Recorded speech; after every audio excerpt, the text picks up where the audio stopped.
I'll try again now. Okay. Hi guys, welcome to tonight's show. We're a little slow, but we're about to get started with our awesome guest host, the Talk Stock, Dr. Noreen Mayberry Khan, and she'll be joining us shortly. You guys have lots of questions for her, and then certainly you'll be inspired to attend this upcoming Health Fest for those of you who are in Houston or will be in Houston in the next month. I think it's April 1st is the date. So stay tuned for that for those of you who can attend. And hopefully we'll get some good insight from the Talk Stock about the event and some other things about toxicology and science and NASA and all kinds of things like that. So stay tuned. She should be joining us shortly. In the meantime, if you guys have any questions, please feel free to shoot those questions over to me, and we'll get those answered by the Talk Stock. In the meantime, welcome. We try to do shows for our members who are around the world and other places besides where we have chapters. So hopefully this is a benefit.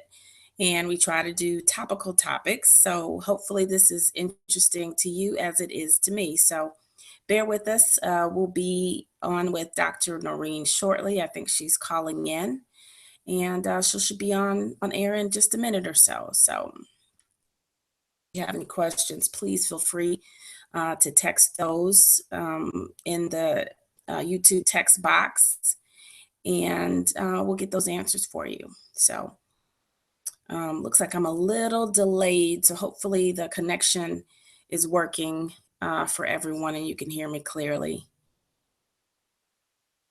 So Unknown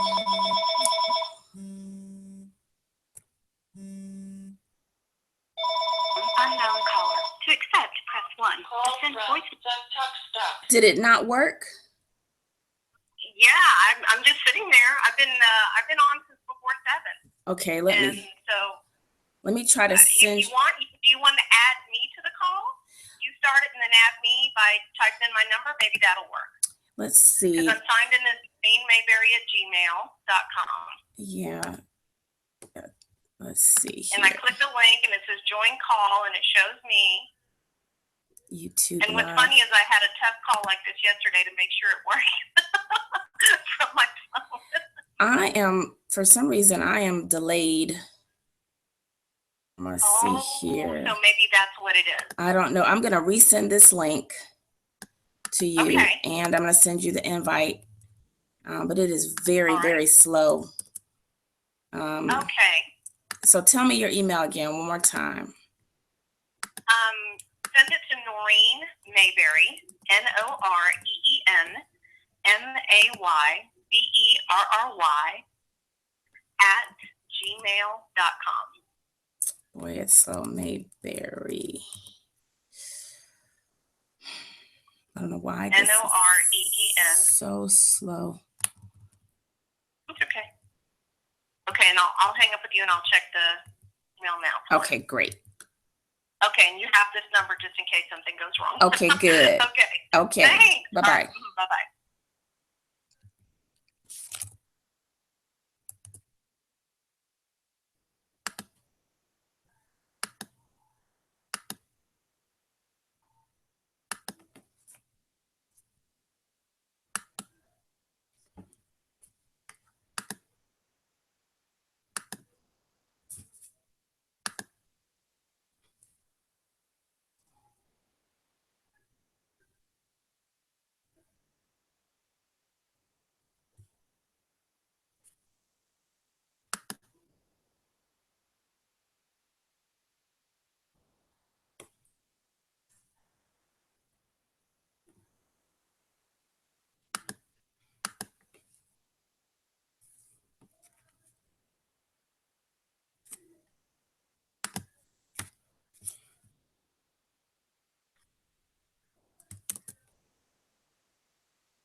Hello. Yay.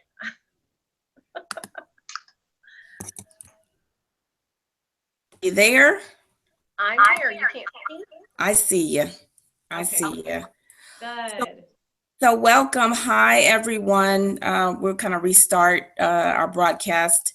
As you all know, we do this at least once a month where we try to reach out to both our BWISE members and also those who are in the science and engineering community to share useful knowledge, hopefully things that can help you in your career or in your business.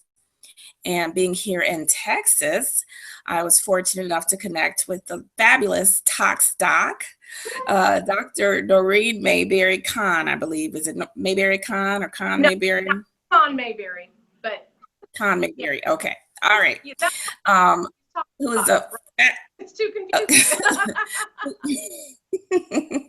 who is a fabulous young lady here in the Houston area. She's going to tell us a little bit about her background at NASA and what she does as the Tox Doc. And then we're going to let her talk about this wonderful upcoming Health Fest that she's participating here in Houston on April 1st. Is that correct? That is correct. Saturday, April 1st, 10 a.m. to 6 p.m. at Discovery Green. It's going to be awesome. So please tell us all about Nicole's Garden and all those things as well. Share as much as you would like to. It's your hour. Okay. You've got time to, you want to wax about your philosophies on toxicology. You're welcome to. I will sprinkle some questions in there, and of course, we'll take questions for the folks who are watching. Noreen, we do this. We used to do it once a week, and it just got to be quite a bit trying to schedule all of these. I had, so many very interesting guests that had graciously agreed to join us, so I didn't want to turn them down. So thank you for joining us once again. It's always good to promote our BWISE members and those of us who are in the science and technology community that may be hidden figures. So welcome. Thank you for coming on. Tell us a little bit about what you do, how you got started, what your journey has been in science. Well, so let's see. Let me start with the beginning of the NASA story. Okay. So in 2004, I was recruited by NASA. And at the time, I didn't realize when I was recruited that I would be entering into like a really historic position that no woman had ever held before. So wow. Yeah, exactly. And so I wasn't what they call a fresh out in the government. When you enter the federal government, they have different categories: fresh outs, or experienced hires, or long-term professionals. But to the government, they thought I was a fresh out. So when I was recruited initially, I really was like, look, I believe in myself, and I know that I'm worth more than what they're offering me right now, and I have other offers on the table. Mm-hmm. So I guess the ignorance is bliss thing is because I didn't realize that I was just saying, almost saying no to something that was super historic. Mm-hmm. But, we went back and forth with NASA several times. And I remember, that the last time I was negotiating with the people from the go-betweens in HR, and they were like, what do you want? And, I said, look, let me tell you. Look at my resume, you'll see that I have years of experience in petrochemical and chemistry and in biology. Yes, I am a new PhD, but I have tons of work experience that is already applicable to the laboratories there. I just really knew that it was important for me to sell myself from the standpoint is if I wasn't, they were just going to give me something where I made even less than what I made, just with a bachelor's degree. That's how the federal government operated back then. Right. So, you know what? I remember talking to a recruiter, and he said, Noreen, always ask for a sign-on bonus. And I said, really? He said, yes, always ask for a sign-on bonus because you never know. Either you're going to get a yes or a no. And my philosophy in terms of yes or no is either you're going to stay the same or you're going to improve. So you might as well ask. So I got a sign-on bonus. Wow. I mean, it was just amazing. They matched another offer that I had out of California. And I was able to stay here in Houston, which of course costs much less than in California, and, take that great position. So once I walked into the door, and, I always tell that story, especially when I'm talking to, young students that don't have careers yet, but it's important for anyone to hear that no matter where you are in your career, really advocate for yourself and ask for that sign-on bonus. ask if they have, any kind of student loan repayment, because you never know when they have the authority to do that. That comes and goes in the federal government, but a lot of times these corporations, they may always have that available. They just don't give it out if you don't ask. Right. That's what you want. So I get to NASA and, I realize, wow, there's no other women here. And I just thought, okay, at the time there's no other women, but then I really started to, ask around, and I looked at the history. I was looking at some of the toxicologists who had retired, and there were never any women. There were just no women. I said, am I the first woman to ever, fill this role? And they were like, oh yeah. And I'm like, wow, this is amazing, Wow. And like I said, glad I didn't know that, because maybe I wouldn't have been so pushy negotiating for myself. So, right. But in a way, you still should. So at the end of the day, it was the best thing. So I was in the space toxicology group. My first office for the first 7 years that I was at NASA was actually Neil Armstrong's bedroom when he returned from, the moon. Mm-hmm. So the very first men on the moon, his bedroom with no windows, because they had to isolate him. That was my office. And so wow. Even my office was like a historic landmark, and people would come by and say, hey, can we show off your office? Sure, fine, that's great. But being a woman and being a woman of color, there's always going to be challenges, because there are always going to be people that are trying to judge you or trying to make presumptions on what you know and what you don't know. And so there was a lot of, having to really just make sure that when I was presenting some type of really big, high-level toxicology issue for space toxicology, for something that was in the shuttle, for something that was in the station that could possibly cause the astronauts to get sick, mm-hmm. I had to make sure that I, checked 2 times, checked 3 times. And anytime you come into a new situation, they generally give you the work that nobody else wants to do. So one of my first assignments was, putting through this change request to a medical requirement for the space station. And it was something that I had to basically go all around, Johnson Space Center, talking directly to the program managers, talking to the program managers, deputies, and layers of people, going to meetings almost every day. So the majority of my time out of an 8-hour day, and sometimes we turn into a 10, 12-hour day, would be going to meetings and waiting to just speak my 5 minutes. But it was a really good learning experience. And then, the next assignment I got, no one had been able to get that change done. Well, I did. I got that change pushed through, and it took almost a year, but guess what? It got done, and they were just so excited about it. And so then they gave me another assignment that they thought wasn't really a big deal. Now, it was a certain chemical that wasn't allowed on the shuttle or station because of health effects. And it had been banned, decades ago. Okay. But come to find out, one of our international partners had some of that particular, element compound on, some connectors. Well, because of that particular assignment that nobody wanted, I was able to go on all of the 3 remaining shuttles, go in there and do some personal inspections. And there are people that have worked at NASA since the 50s that had never been inside of the shuttle orbiters before. So it was an amazing, so things that people didn't want turned into amazingly high profile, experiences for me. And I remember at one point, not the lead toxicologist or the chief toxicologist, but my boss's boss, he was like, okay, I'm going to come in now and talk about this. So then they try to take over what you started. And so of course. Right. So I said, you know what?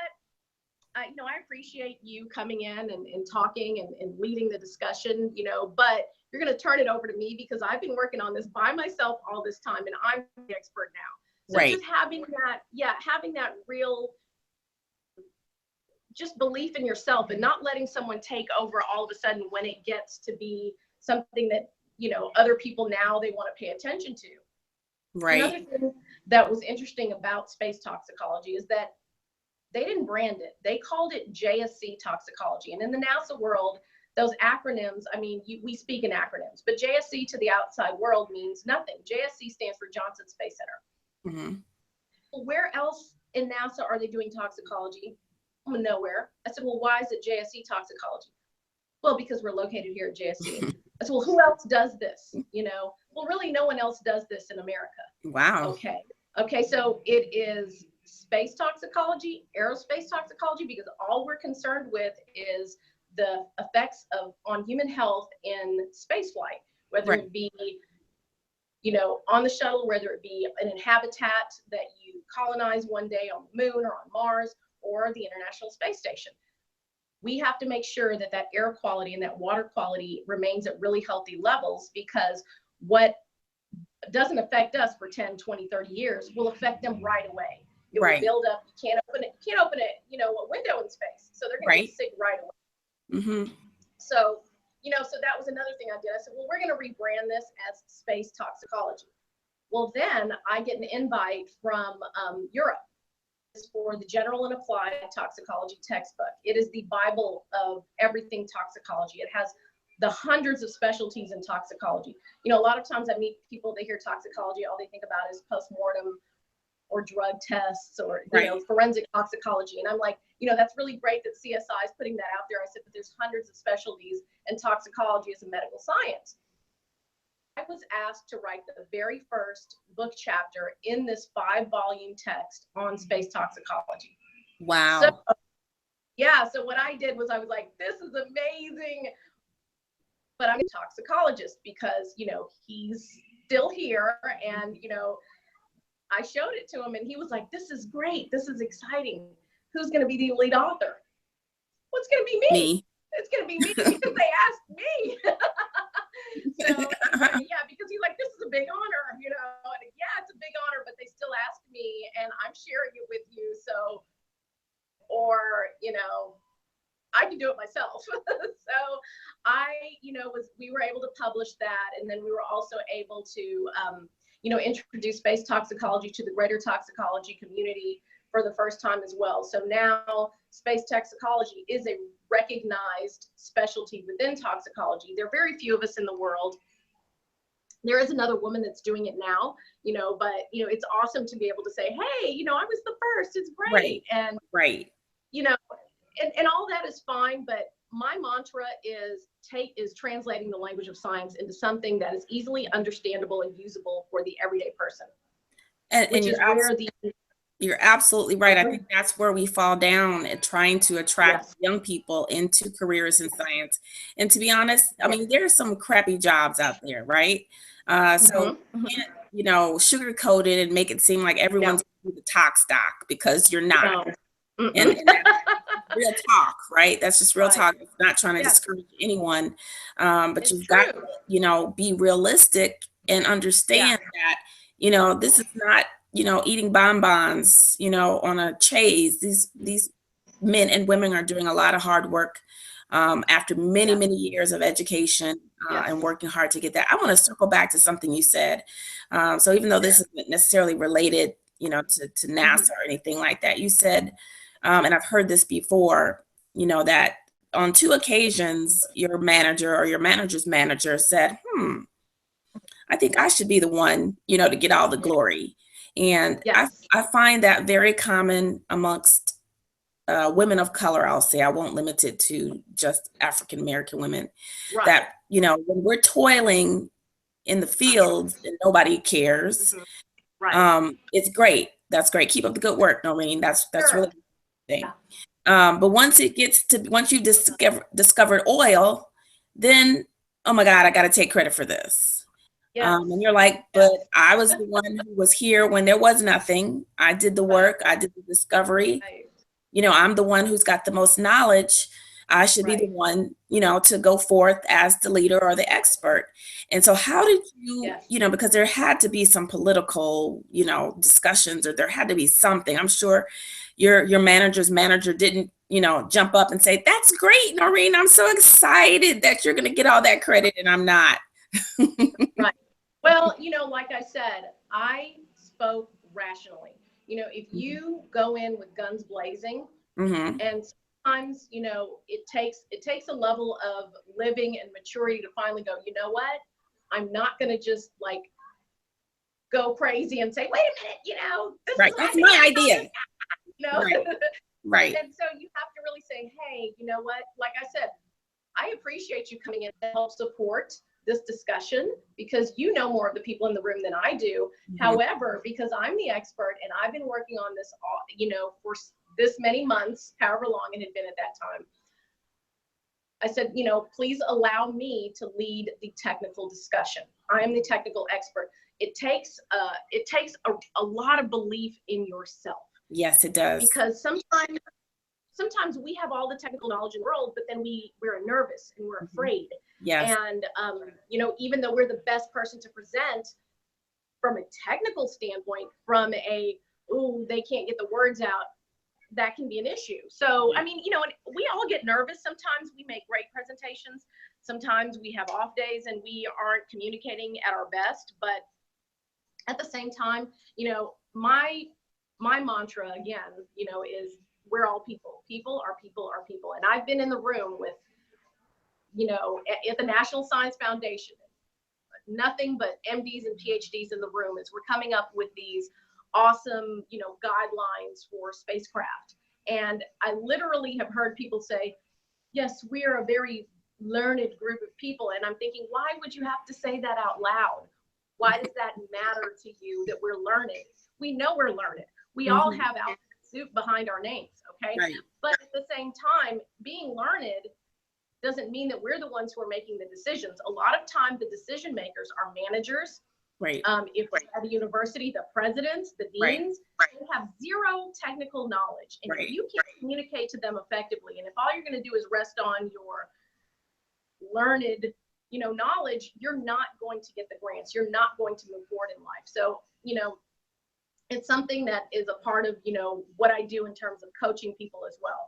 So I have gone back to the universities, back to the professors that actually taught me, and have, spoken to them on how to take their technical discussion and turn it into something that is easily understandable. So I'll have them come up and say what their great idea is and what's so awesome. And I'll say, look, this is how you would turn that into something that's understandable so that you could pitch it to the local news and it'll actually get attention. Right. So that's the key. Leads to the next. Go ahead. That's the key. You're absolutely right.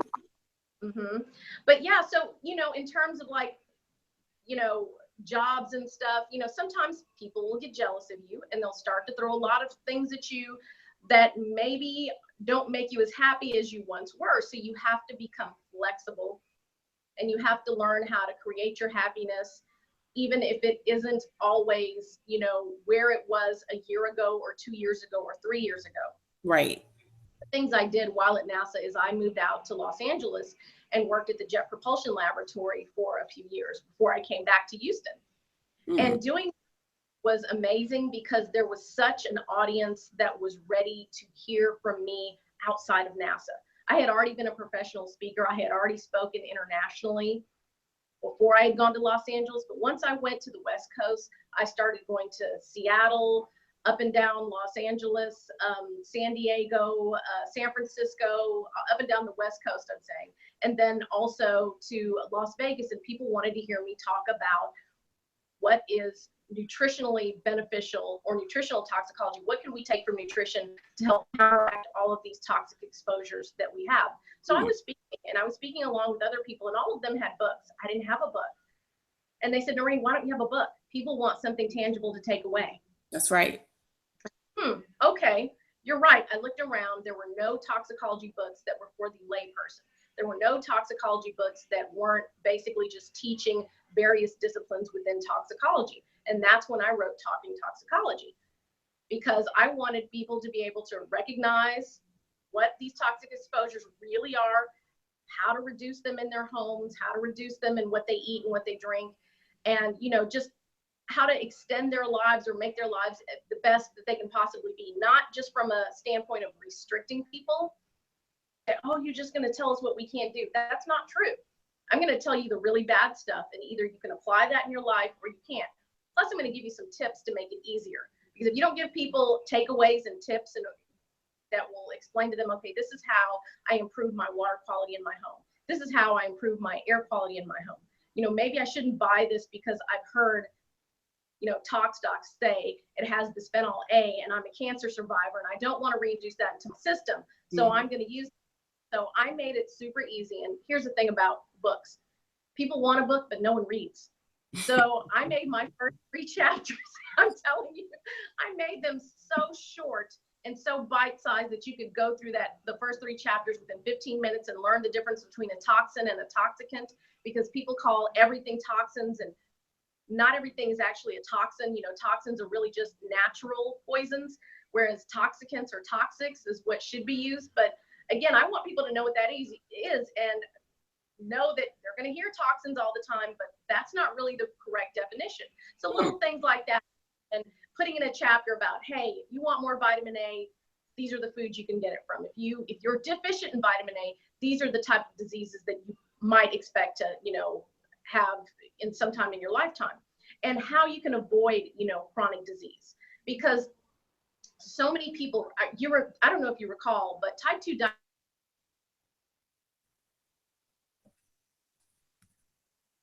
as children old, are getting type 2 diabetes.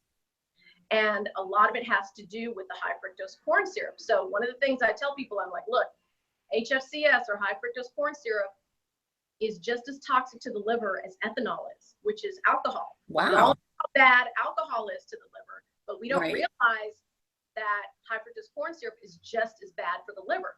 As a toxicologist, I love the liver because that's what actually does the detoxifying. Right. You know, products that say, oh, we're detox this, we're detox that. I'm like, no, that's a fat flush. And actually, that's when you start losing a fat quickly, you're going to start burning all the chemicals that were previously stored in those fat cells. It's going to get into circulation. It's going to be hard on your liver. So you need to support your liver. So then I said, you know what? Let me create a liver and kidney health supplement that is plant-based, that takes what I know from food, what research has shown from nutritional toxicology, and create something that this will actually help you, you know, your liver regrow. The liver is the only internal organ that can regrow once it's been damaged. And no, most people just don't know it. I don't know that. Yeah.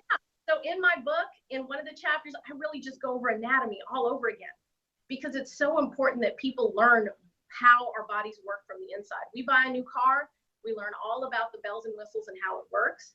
We'll buy a new purse, a new gadget, we'll learn all about it. But we've been living with these bodies our entire lives, and we just don't know how they operate at all. And we just, oh, it's fine. I just need to eat something. But I talk about the importance of micronutrients. And it's so important because even though we don't need it in big amounts, we still need it every day. You know, I talk to some moms that say, oh, you mean I need to give my baby these vitamins every single day?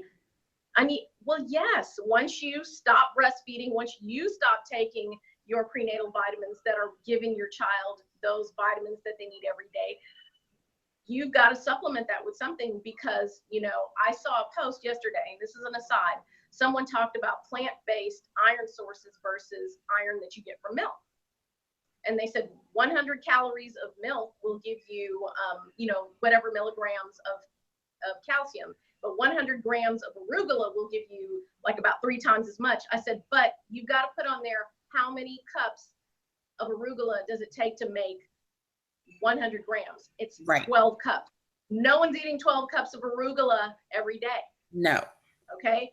And that's why I started juicing, because I'm like, I can't get all these vegetables in. I got to juice it. Right.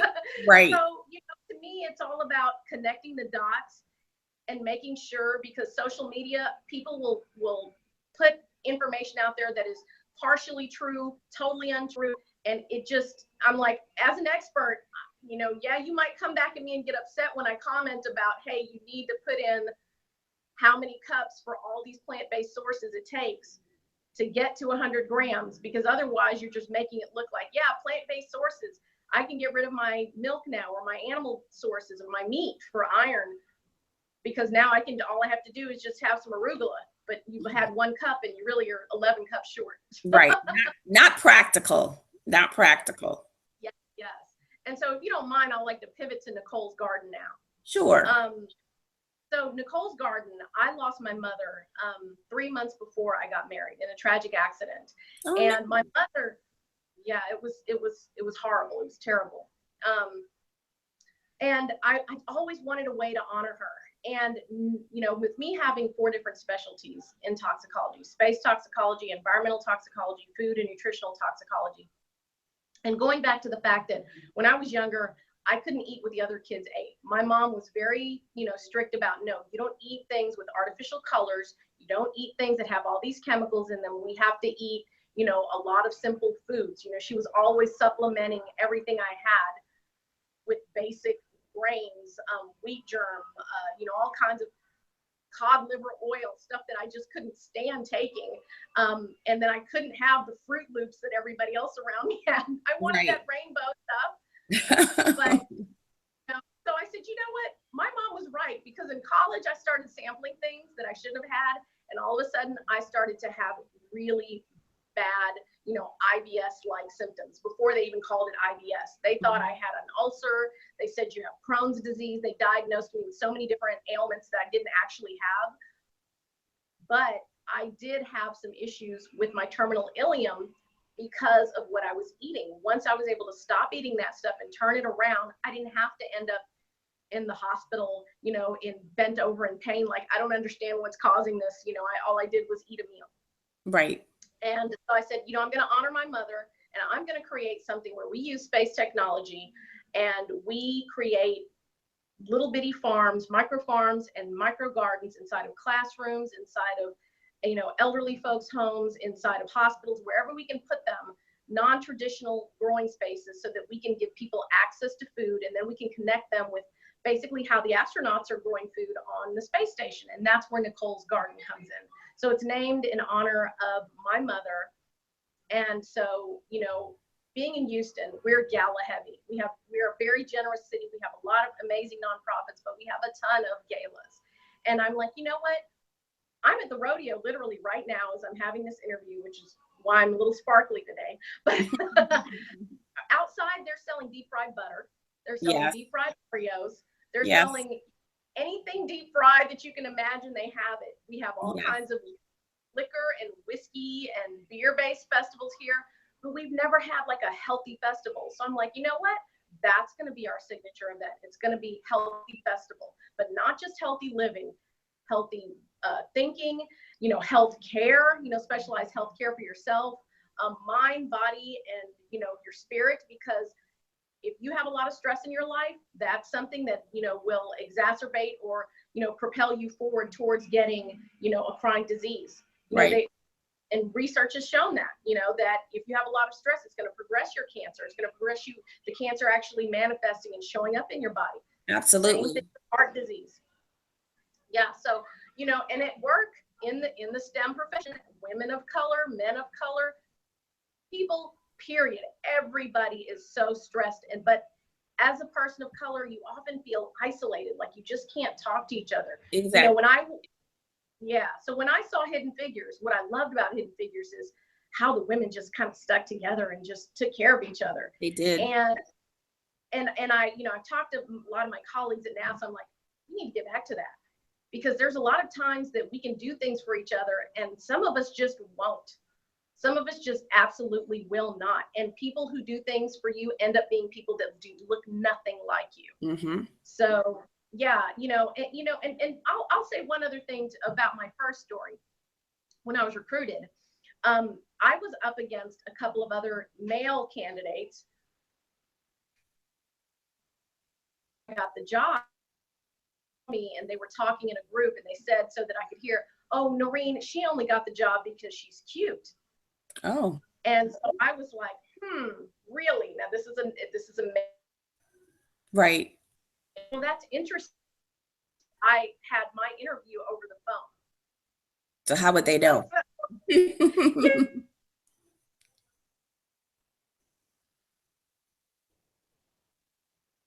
I think you cut out. You still there? Can you hear me? Never let somebody, try to diminish your compliments. Never let somebody say that you get something because of something superficial, like the way you look today, because the way you look today is not the way you're going to look 10 years from now or 20 years from now. Absolutely. So that being said, I'm all about women's empowerment. I'm a super cheerleader of women. I love when I can help women. And, when I hear women say, hey, guys, give us a seat at the table, I'm like, that's fine. That's great. But I'd rather hear a woman say, hey, let's build our own table and make several seats for other women. Right. I'm all about that. Absolutely. We cannot, as women or people of color rely on the majority to be progressive minded and make a space for us, right? We must, and that's why I'm such a proponent, not just for those of us who are interested in reaching leadership levels in corporate America, but entrepreneurship. And so there are certainly lots of focus now on the tech space. And my background is chemical engineering, and I just know how many, I'll call it traditional science and engineering folks there are who've got 20 years experience who, quite frankly, are getting left behind because the focus is so much on software development and app development and things like that. And, you know, my comment is always like, you know, you would need no code if you didn't have something for the code to run, right? So without that chemist understanding why the reaction can't go above a certain temperature, you would have a lot of possibly damaged equipment and possibly injured people. So it's critically important that we do not lose the focus that science, traditional engineering careers are just as valid. And if we continue to focus exclusively on technology, in 10 to 20 years, we're going to have a shortage of scientists, a shortage of engineers to do this work. That is so critically important. It's wonderful to come up with apps and driverless cars and all that, but all those things are relying on those of you and me, you know, who've got traditional backgrounds, who are making the plastics that go into the car, that are making the oil that's going into the engine. I don't care how smart Bill Gates is. I'm pretty sure he doesn't know how to design a catalytic converter at a refinery. I'm pretty sure that. So I think, you know, we want to make sure that we give equal weight to all the different STEM fields. Yeah, and I love that you're talking about that and you're stressing that. And, you know, the thing is, if you're not in a decision-making, you know, place that where you can make the decisions, such as being an owner, being an entrepreneur, or being in management within wherever you are, you're not going to be able to bring in other people that look like you or have your background. So I always tell young people, if you're going into STEM, I need you to minor in business management as well. I wish I would have done it. It would have been so helpful to me. Right. And that's something that a lot of universities are missing, not making sure that people, you know, across the board from the scientific, you know, any science major, that they don't have the equipment and tools to learn how to manage a business and to manage people. Because a lot of really brilliant science is left on the floor, on the lab bench, and people are walking out or dying at the lab bench, and it doesn't progress because we don't have people that understand, number one, what we're doing and can hire others that are like us, or we have the scientist that, again, doesn't know how to communicate effectively and share what they're learning and why it's so important, why it's so critical, and why they need more funding and more people to come in. And so, like, back to Nicole's Garden, my board, extremely diverse, but it is 95% women.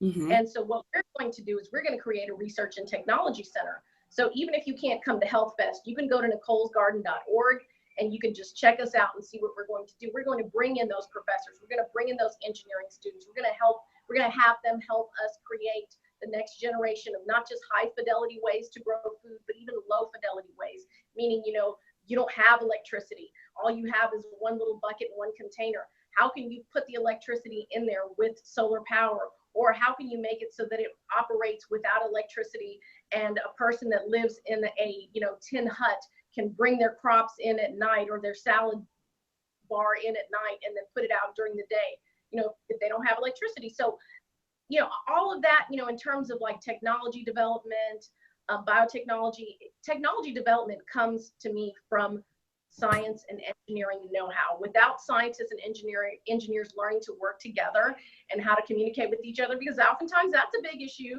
at NASA too. It's a very engineering focused, you know, organization. And sometimes, you know, they're like, oh my God, these scientists with these shades of gray, and the engineers are like, oh no, it's got to be A, B, or C. And I'm like, no, it's 8.5. You know? Right. But for standards at 2 ppm, well, it could be 2.1. You know?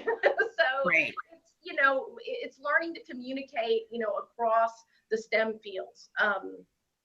Because if we don't learn to do that, then we certainly can't communicate with the outside world and with the layperson and the decision maker who may be you know, Jack or Jill or, you know, Janet that basically only has a business or a marketing degree and has absolutely no idea what you're doing. Absolutely. I mean, that's what I'm starting to see more and more as we have more millennials come into management. A lot of them may go into STEM environments, but they don't have backgrounds. I'm seeing a lot of psychology, or I guess that's science, or I'm seeing a lot of journalism. You know, and even as leaders, you know, they've got to have an understanding of what the impact of what the science and engineering work is being done. They don't have to be able to calculate it, but they have to understand the impacts and understand the risk of actions or no action. So I think, you know, for those of us who are still working in the field, you know, your communication skills, you know, are going to be just as important as your ability to write and research and promote. And please proofread.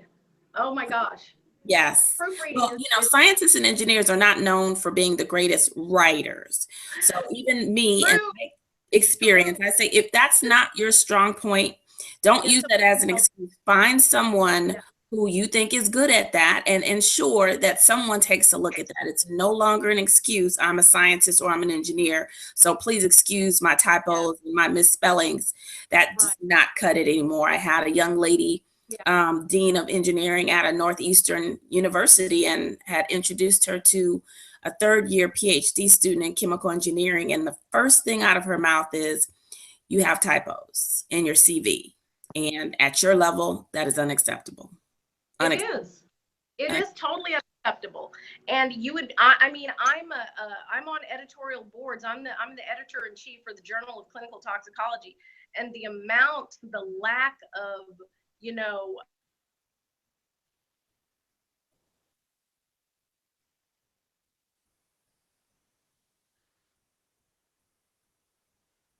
Can you hear me, Noreen? Yes, I can hear you. Can you hear me? Okay. You cut out for a little bit. Oh, I'm sorry. I was just talking about going back and getting a mentor. You know, getting a mentor that will help you. I sought out mentors. Even though NASA had a mentorship program, I signed up for it. I also sought out other mentors on the side because I wanted to be able to learn and create a network of people who could advise me and tell me, hey, this is how things work. This is not how things work. You know, you may want to do it this way, Noreen, or here's how I can help you. It also helps to give you more opportunities and more diversity of thought as well. And so, you know, once I, you know, went to JPL, I went to Los Angeles, I came back to Houston, you know, the opportunity for television present itself. Speaking for years internationally, paid speaker, you know, going to different countries and presenting, you know, whatever type of material they wanted. Generally, it was nutrition, toxicology focused. Lots of times it was leadership and leadership for women as well. But when TV came along, I'm like, okay, now not only do I have to interpret what I'm saying so that it's understandable, I have to get it into like a minute and 30 seconds or 2 minutes. And, you know, if I'm lucky, I'll get like a whole 6-minute segment or sometimes 13-minute segment. For the most part, you got a minute and a half to make your case and to make it stick. Right. So that is something that a lot of people now, they're like a lot of professionals, you know, physicians, scientists, engineers are like, tell me how to do this, Noreen, because you had to have had media training. I'm not gonna lie to you, I really didn't have media training. I just had been speaking, so that was my training. And again, my passion was making things understandable to others. So that was where, you know, I was coming from. So I already kind of knew how to do that. And then I'd seen how other people would pitch me. And sometimes when they would pitch to a producer, it just didn't make sense. It didn't stick. And I knew how to, you know, frame it and say, okay, well, for this 5 seconds, I need you to have this on the screen. And I need, you know, I'm going to be talking about this. And for the next 5 seconds, I'll be talking about that. So, you know, take what you know and turn it into a way to help people. The visual media like this is the best way to grab people's attention. People will tune in and listen to this type of broadcast. Right. A book and read it. So, or they may not read that blog post. All they'll read is the headline. I see people posting things and getting angry about headlines, but I'm like, if you'd have clicked that and you'd have actually read it, you would have seen it was different than what you thought. Yeah, right. Exactly. So just kind of taking the time to do that. And that's why, you know, again, Health Fest, which is I'm so excited about it being the first time is that we're able to introduce the greater Houston community. We've got English sponsors, we've got Hispanic sponsors, and Houston is such a diverse city. We have a strong Asian community, a strong South Asian community. I mean, it's just very global, a strong African community, a strong Caribbean community. People from everywhere are coming out to this event, and I made sure that it was free. And so the way we did that was we have people that are generously underwriting it as host committee members. They do no work, but they make $150 donation. And that way I can have a kid zone.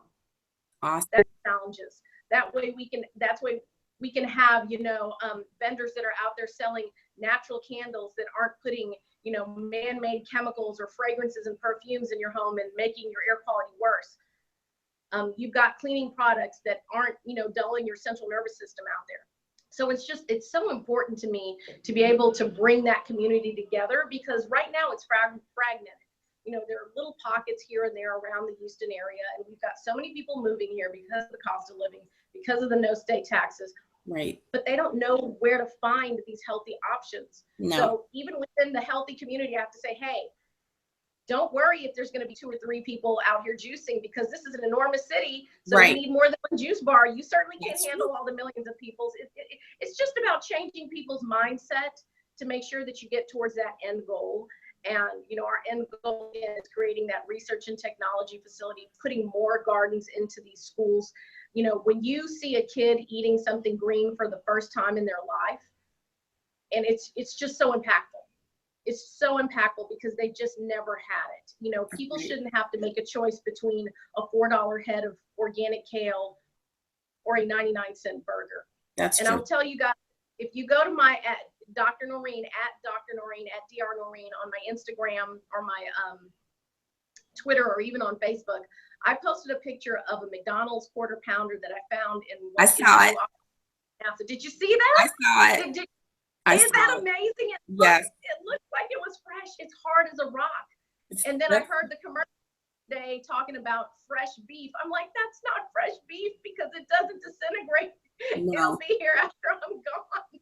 No, you're right. You're right. Again, I'm not telling you you can never have that in your life, but that shouldn't be what you're eating every day. Right. And for a lot of people, that's what they're eating every day. And that is why you've got kids as young as 2 years old with type 2 diabetes. Right. Totally preventable. People, I ask them, what is your pancreas? What does it do? We don't know. That's why I had to put it in the book too. It's not an anatomy book, but it needed to be in there in order to tell the story. So at the end of the day, I would love for you guys, anyone who's not in Houston, please visit our websites, healthyfestival.org and nicolesgarden.org, which is the nonprofit. Reach out, send a message. Consider becoming a member, because we don't take any salaries. Everything 100% goes to program right now. And, would love to have your support. Well, let me just say that I love what you're doing. I think we have a shared friend or shared young lady at NASA, Dr. Camille Elaine. Yes, I honored her on my website. Yes, that's my in a short period of time, my dear friend. I love her. We've done some things together with Hidden Figures around the time of the movie. She's just great. And it's just, my passion and my dream is around Black women in these STEM fields who are currently hidden figures, right? Not just the incredible ladies, who have accomplished so much, 50, 60, even farther back than that. I focused in February, Black History Month, on some women that, for the most part, I think I made sure that everyone I listed was at least 80 years old or deceased and would have been 80 years old, because we talk a lot about the Mae Jemisons and the other people, but we in our grandmother's generation that we don't even know about. So I wanted to make sure that we've got the full spectrum of knowledge, because one of the things I do know, because I've heard this many times, is they don't think we exist because they don't see us. Yeah. And if we don't show up at the conferences, if we're not, someone else goes and takes your work and puts their name on it. Absolutely. Yeah. We're here when the young lady who was the dean of engineering said that I can't find any qualified faculty, who are interested in coming to Buffalo. And I didn't have my numbers, but I certainly got them from the NSF, that 800 PhDs in STEM finish every year. So to say that, Facebook can't find, talent, and all these companies can't find talent. We're here, we're just scattered. Most of us have never had the experience of those ladies in Hidden Figures, where you had that formation of Black women turning that corner in NASA. Wasn't that beautiful? That was beautiful. That was my favorite scene, where they rounded that corner and they were in formation. I think even Beyonce was proud. So I just love what they're doing. I'm a proponent of all the things that we're accomplishing. And I want to make sure that the ladies, and not just the younger women, the folks in the early part of the talent pipeline, but those of us who are in the middle and the end, you may want to pivot and take a turn in your career. And one of the things that I talk about, because it's so key to the foundation of success, is confidence. And you hit it on the head. So I've got to have you back to talk more about that. That's so key. Know your worth. Be connected. Get a mentor. You hit on so many things. I didn't even tell you these things to say. You said all these things. So it's so wonderful. I talk too much. No, you talk well, first of all, we need more Dr. Noreens around. I think that's part of the issue. We don't have anybody that looks like us to share these things with us. So I was just telling a young lady today that, some of the reasons I'm not seeing, certainly on the corporate side, I'm not seeing women advance, in numbers that, are more representative of those of us who've gotten these degrees, is because we don't have the exposure. We weren't on the panel discussion. We didn't, participate on the study. We didn't write the intro to the book. And so those are the critical things that companies like Apple and Department of Energy and the NIH, when they're looking to promote people, you have to have those things. So not only do we not have them, we don't even know that we should. So I make it a point with all that I do with BWISE, all across, because we've got women in all areas of STEM, from science and engineering to technology, software, is that I make sure I'm a grill of sorts and make sure that I share all the information. So at least you can say, well, I chose not to do it, or I don't think that's of interest to me, but I've seen it. So it's so important to connect. Exposure. Yes, exposure is critically important. And I'm so glad that there are women out there like you who are doing this. No one told you to do this. You do this on your own because you saw a need and you're passionate about it. So I'm hoping that I can lure you outside of Houston to maybe partner with BWISE on some other things. We've got 5 chapters now: Houston, Chicago, Atlanta, DC, and San Diego, and soon to launch in San Francisco. And all of my women could benefit from the things that you said, not even necessarily related to your fabulous work with Nicole's Garden. So, Oh yeah, everything. I mean, and here's another thing that I'll tell you, as a speaker, and I'll just share the struggle around Houston, everybody wants me to come and speak for free. Of course. And and I said, look, you don't go to the grocery store and leave with it. No. I'm like, they'll spend money on these amazing hotel rooms. They'll charge tons of money for tickets. They'll spend money for concerts. I've been asked by a survivors group, hey, can you come out and speak? We'll just pay for your hotel room, but you're going to pay this R&B singer, $10,000. That's right. I'm not charging anywhere near that. Right. And I'm going to tell you how to stay away from stuff so that you don't have your cancer coming back. That's right. It's more important than that 20 minutes of music. And so again, it's about advocating for yourself, making sure that people, and I do 4 free talks per year. I was booked up for all 4 by February.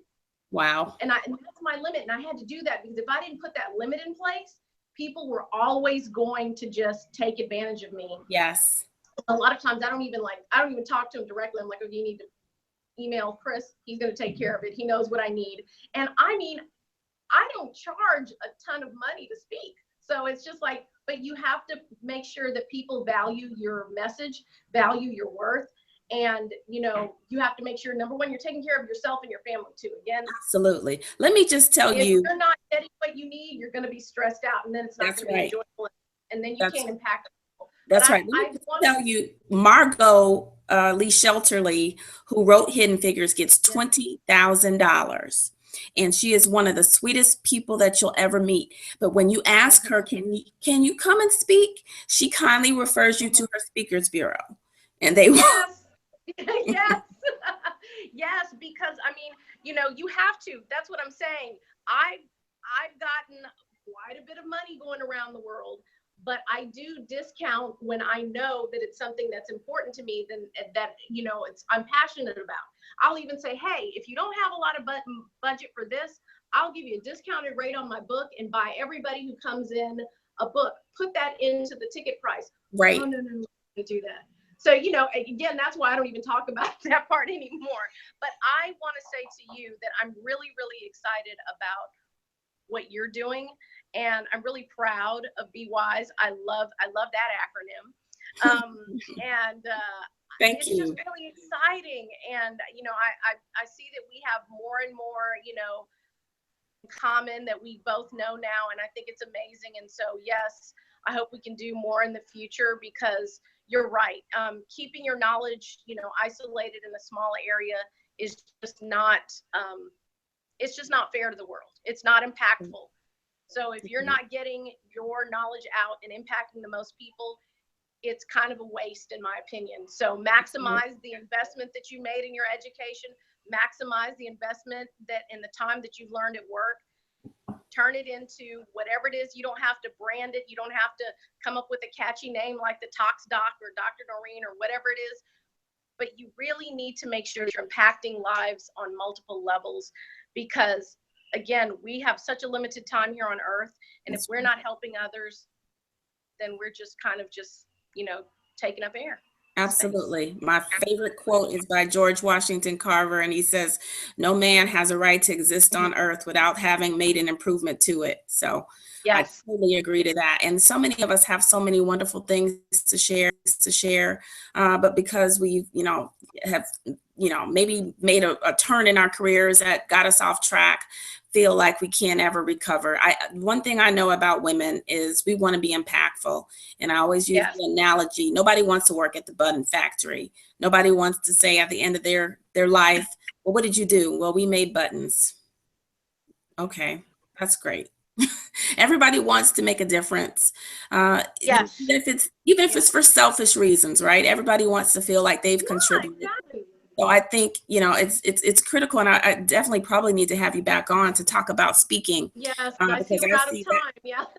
Yes, Okay. that's when I think the keys for the beginning of entrepreneurship. I just, read an article about people not wanting to pay women in particular speaking fees, and then another article about how to get your foot. Even if you decide to be an entrepreneur, you still got to get clients. You still got to get your brand out there. So how do you do that? So I want to certainly circle back with you and talk about how we can get some women, and I'm fine with starting your career as a speaker, doing some free things, but that has value.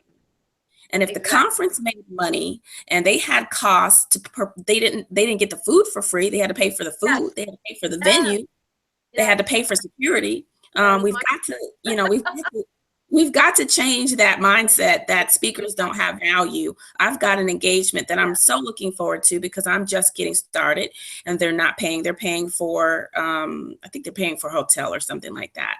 And that's fine when you're getting started, but we've got to get point where you're bringing something valuable to these conferences. Or let's have our own conference, just like you're doing. Let's have our own conference, and then we can pay the people that we think are valuable and worth something to our audience. So I'm so excited. Oh my gosh, I didn't know we were going to have all this stuff come out of it. I thought we were just going to talk about this fabulous fair on April 1st. So I want to make sure that the viewers tell us where it's going to be. Tell us the hours. How can they register and all of that?